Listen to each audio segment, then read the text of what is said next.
Hello guys, welcome to my YouTube channel. আজ আমরা কথা বলবো স্কুটির রিভিউ নিয়ে নয়, কোনো স্কুটির মাইলেজ নিয়ে নয়, অনলি আজ আমরা কথা বলবো ব্যাটারি নিয়ে।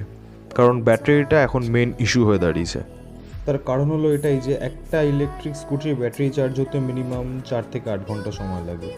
আর তাছাড়াও পাওয়ার স্টেশনের অ্যাভেলেবিলিটি সেভাবে বাড়েনি বলে আমরা স্কুটি নিয়ে কোথাও 4 হুইলারের মতো লং ড্রাইভে যেতে পারবো না। এটা একটা নর্মালি ইলেকট্রিক ইউজারদের কাছ থেকে, মানে ইলেকট্রিক স্কুটি ইউজারদের কাছে একটা সমস্যা হয়ে দাঁড়িয়েছে।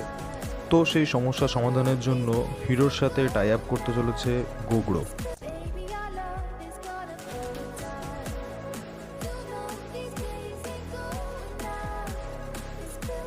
এই গোগ্রো হলো একটি তাইওয়ান কোম্পানি, যা ওয়ার্ল্ডের প্রথম স্মার্ট এবং ফাস্টেস্ট ইলেকট্রিক স্কুটার তৈরি করেছিল। এই গোগ্রোর মেন ফান্ডা হলো ব্যাটারি সোয়াপিং, মানে ব্যাটারির অদল বদল। মানে আপনি ইনস্ট্যান্ট তো চার্জ করতে পারবেন না, কিন্তু ব্যাটারি চেঞ্জ করে নিয়ে আপনি আরও দূর এগিয়ে যেতে পারবেন। এইরকম পার ডে 2 লাখের কাছাকাছি ব্যাটারি সোয়াপিং হয় তাইওয়ানে।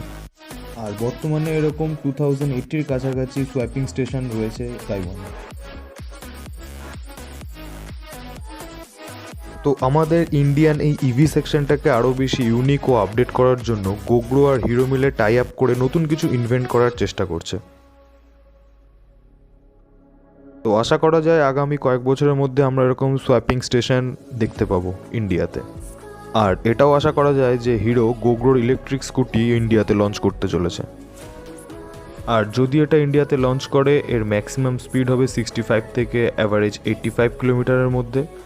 আর দামটা হয়তো 1 লাখ থেকে 1,02,000-এর আশপাশেই থাকবে।